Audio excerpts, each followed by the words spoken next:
Olá, amigos! Estamos mais uma vez juntos para realizar a leitura e alguma reflexão sobre o Livro dos Espíritos por Allan Kardec. Rogamos a Deus Pai e a Jesus nosso Mestre que nos auxilie no entendimento desta obra, para que possamos nos tornar melhores, facilitando a convivência dos nossos irmãos conosco e também contribuindo nesse processo, nesse tempo de transição com o Cristo Jesus. Nós estamos no livro 3º, capítulo 5, Lei de Conservação, e estamos no item 4, Necessário e Supérfluo. Pergunta 715 de Allan Kardec. Como pode o homem conhecer o limite do necessário? O sensato o conhece por intuição, e muitos o conhecem à custa de suas próprias experiências. 716. A natureza não traçou o limite do necessário em nossa própria organização? Sim, mas o homem é insaciável. A natureza traçou o limite de suas necessidades na sua organização, mas os vícios alteraram a sua constituição e criaram para ele necessidades artificiais. Vejam, companheiros, a natureza traçou o limite na nossa própria organização, ou seja, no nosso corpo físico. Porém, quando trazemos comportamentos viciosos, nós alteramos a constituição. E não é verdade? Aquele de nós que abusa, por exemplo, do álcool e que cai ali numa dependência do alcoolismo, aquela dose que satisfazia lá no comecinho esse desequilíbrio, não mais consegue satisfazer e o corpo vai se saturando da substância a qual estamos ali ingerindo em excesso, falando da questão da bebida alcoólica agora, né?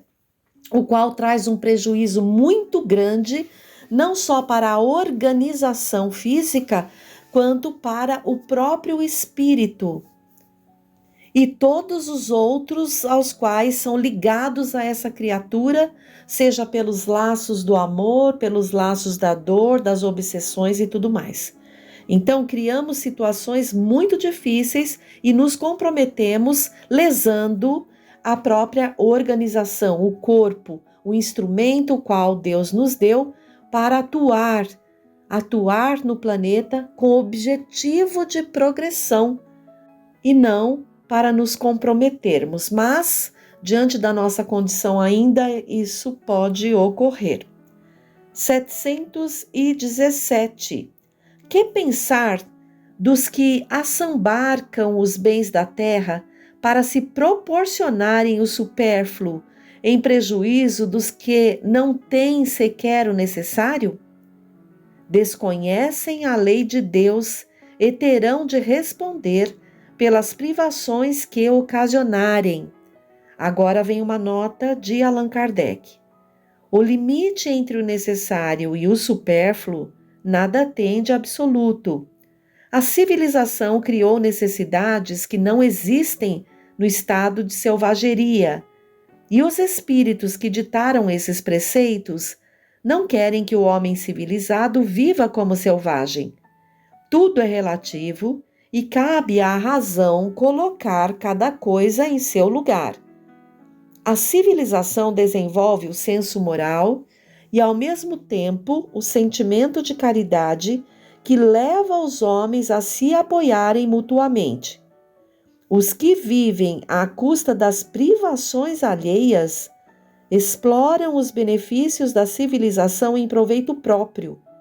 Não têm de civilizados mais do que o verniz, como há pessoas que não possuem da religião mais do que a aparência. Vejam, companheiros, façamos o nosso exame de consciência para ver se muitas vezes não estamos apenas agindo dessa forma, como Kardec coloca aqui, apenas com verniz de cristãos.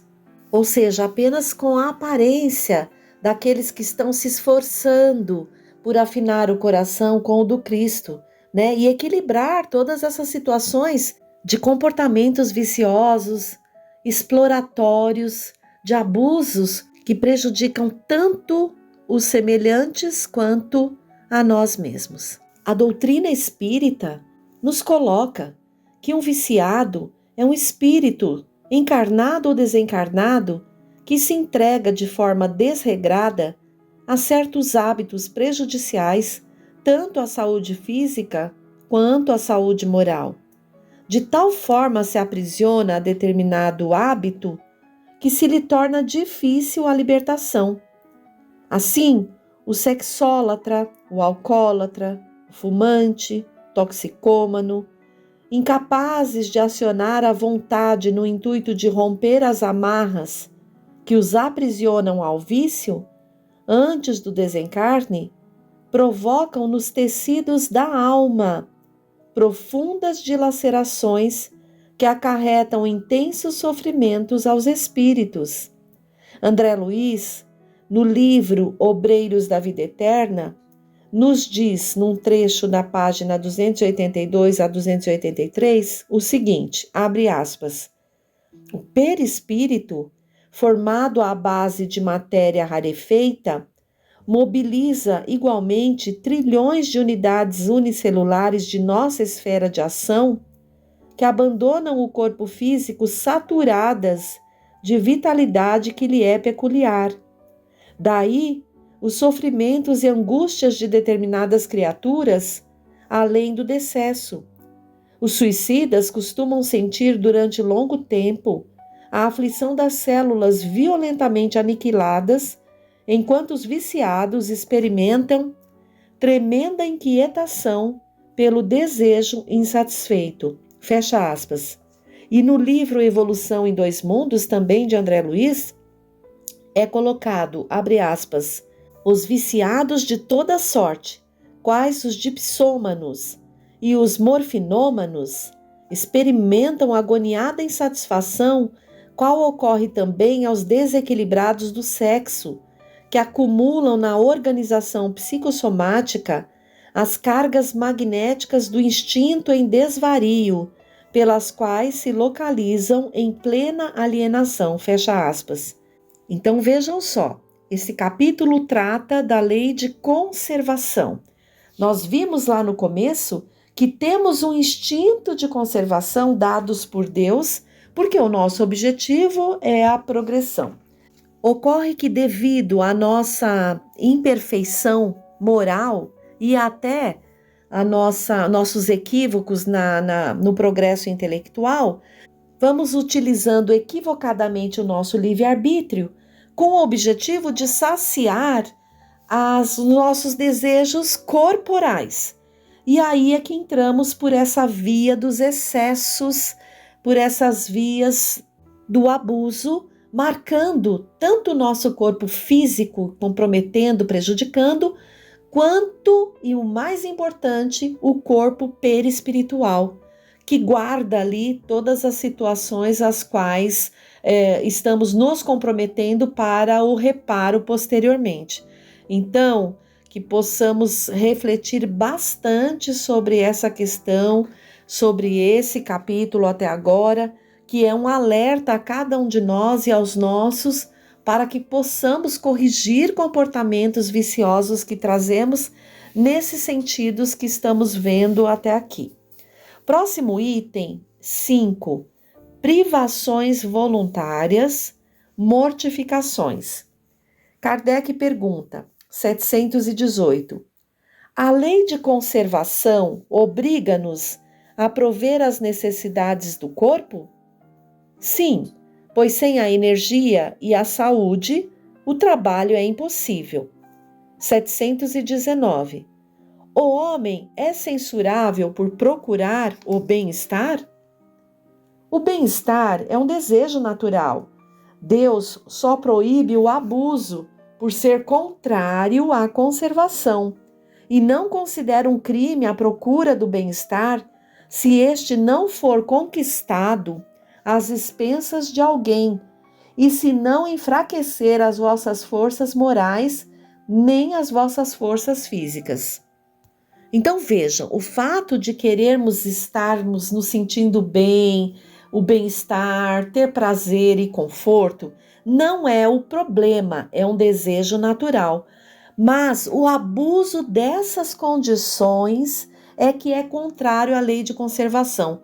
Quando há o desequilíbrio, quando há conforto demais, quando há descanso demais, quando há prazer demais, é onde ocorre o prejuízo ao espírito que está em processo evolutivo. É isso que a espiritualidade superior quer nos alertar aqui. Pergunta 720 de Kardec. As privações voluntárias, com vistas a uma expiação igualmente voluntária, têm algum mérito aos olhos de Deus? Fazei o bem aos outros e tereis maior mérito. 720A. Há privações voluntárias que sejam meritórias? Sim, a privação dos prazeres inúteis, porque liberta o homem da matéria e eleva sua alma. O meritório é resistir à tentação que vos convida aos excessos e ao gozo das coisas inúteis. É retirar do necessário para dar aos que não o têm. Se a privação nada mais for que um fingimento, será apenas uma irrisão. Vejam que Kardec insiste aqui em duas perguntas referentes à privação voluntária dos prazeres. E a espiritualidade superior consolida a resposta depois de nos indicar fazer o bem aos outros para ter bastante mérito, de que sim, até há privações dos prazeres, mas quando o objetivo é elevar a alma, libertar o homem da matéria para elevar a sua alma, né? Só que há situações em que isso é um fingimento também. Então é interessante porque na nossa condição ainda de humanos em provas e expiações, né? Nós nos sabotamos muitas vezes inconscientemente. A mente mente. Eu sou uma pessoa boa, estou me esforçando para fazer o bem, vou fazer isso, vou me privar disso para esse objetivo. Só que lá intimamente, será que estamos fazendo de coração, com sinceridade mesmo, nessa entrega para o bem do próximo? Deus sabe. Deus conhece-nos intimamente. Então, este é o alerta também que a espiritualidade faz para todos nós. Pergunta 721. A vida de mortificações no ascetismo tem sido praticada desde toda a antiguidade e nos diferentes povos. É ela meritória sob algum ponto de vista? Então vejam, o ascetismo aqui impõe autodisciplina, abstinência dos prazeres mundanos, dos desejos físicos, para alcançar um objetivo espiritual, né? Purificar a alma, chegar próximo à divindade. Então, a pergunta é muito interessante e a resposta é mais ainda. Perguntai a quem ela aproveita e tereis a resposta. Se não serve ao que a pratica e o impede de fazer o bem, é egoísta, qualquer que seja o pretexto sob o qual se disfarce. Submeter-se a privações no trabalho pelos outros é a verdadeira mortificação, de acordo com a caridade cristã. Então, novamente, Deus conhece as intenções íntimas de cada um de nós. Então, pensemos, reflitamos nisso. E, novamente, a espiritualidade aqui, né? O trabalho, servir ao próximo, usar de caridade para com o próximo, né? Caridade cristã. Não chegamos a Jesus se não aprendermos a servir o próximo. 722. A abstenção de certos alimentos, prescrita entre diversos povos, funda-se na razão? tudo aquilo de que o homem se possa alimentar sem prejuízo para a sua saúde é permitido, mas os legisladores puderam interditar alguns alimentos com uma finalidade útil, e para dar maior crédito às suas leis, apresentaram-nas como provindas de Deus. 723. A alimentação animal para o homem é contrária à lei natural? Na vossa constituição física, a carne nutre a carne, pois do contrário o homem perece. A lei de conservação impõe ao homem o dever de conservar as suas energias e a sua saúde para poder cumprir a lei do trabalho. Ele deve alimentar-se, portanto, segundo o exige a sua organização. 724. A abstenção de alimentos animais ou outros, como expiação, é meritória? Sim, se o homem se priva em favor dos outros, pois Deus não pode ver mortificação quando não há privação séria e útil. Eis porque dizemos que os que só se privam em aparência são hipócritas. Vejam, Kardec nos remete ao item 720, o qual lemos há pouco, e nos diz: as privações voluntárias com vistas a uma expiação igualmente voluntária têm algum mérito aos olhos de Deus? Fazei o bem aos outros e tereis maior mérito. Então, novamente, a espiritualidade superior nos indicando o caminho para o nosso progresso. 725. Que pensar das mutilações praticadas no corpo do homem ou dos animais? Aqui vem semelhante pergunta? Perguntai sempre se uma coisa é útil. O que é inútil não pode ser agradável a Deus, e o que é prejudicial lhe é sempre desagradável, porque ficais sabendo, Deus só é sensível aos sentimentos que elevam a alma para Ele, e é praticando as suas leis, em vez de violá-las, que podereis sacudir o jugo de vossa matéria terrena. Kardec insiste para o nosso aprendizado e a espiritualidade é muito firme nessa resposta. O que é inútil não pode ser agradável a Deus. O que é prejudicial sempre é desagradável a Deus. Então, novamente, Deus só é sensível aos sentimentos que elevam a alma para Ele. E nos elevamos a Deus praticando as suas leis e não as violando. Pergunta 726. Se os sofrimentos deste mundo nos elevam, conforme os suportarmos, poderemos elevar-nos pelos que criarmos voluntariamente? Os únicos sofrimentos que elevam são os naturais, porque vêm de Deus. Os sofrimentos voluntários não servem para nada, quando nada valem para o bem de outros. Crês que os que abreviam a vida através de rigores sobre-humanos, como o fazem os bonzos, os faquires e alguns fanáticos de tantas seitas, avançam na sua senda? Por que não trabalham antes em favor dos seus semelhantes? Que vistam o indigente, consolem o que chora, trabalhem pelo que está enfermo, sofram privações para o alívio dos infelizes, e então sua vida será útil e agradável a Deus. Quando, nos sofrimentos voluntários a que se sujeita, o homem não tem em vista senão a si mesmo, trata-se de egoísmo. Quando alguém sofre pelos outros, pratica a caridade. São esses os preceitos do Cristo. Última pergunta, 727.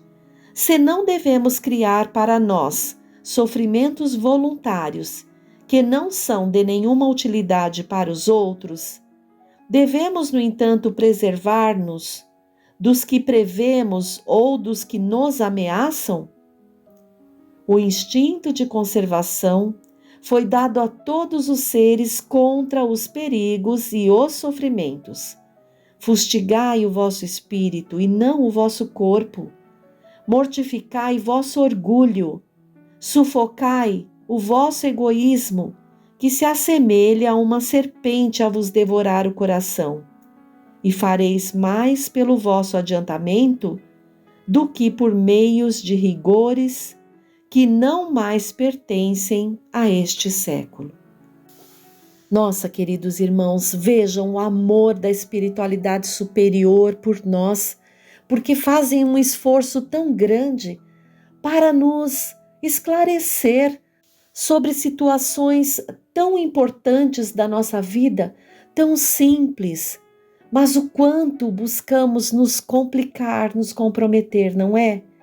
Graças a Deus por esses ensinamentos que esclarecem tanto a nossa mente, que acalmam tanto o nosso coração, que não nos pedem a perfeição imediata, mas sim olhar para nós e nos reconhecer como filhos de Deus, onde devemos buscar cumprir a providência divina, esse caminho que só nos pede o aprendizado do amor, de fazer ao outro o que gostaríamos que o outro nos fizesse e render graças a esse Deus compassivo e misericordioso, nesse aprendizado que todos os nossos atos da nossa vida, nossos pensamentos, palavras e ações possam se inclinar por buscar o que Deus espera de nós.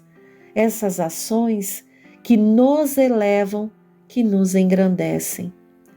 Queridos irmãos, vamos hoje ficar por aqui. Um abraço a cada um, que possamos estar juntos nesse aprendizado. Até o próximo encontro.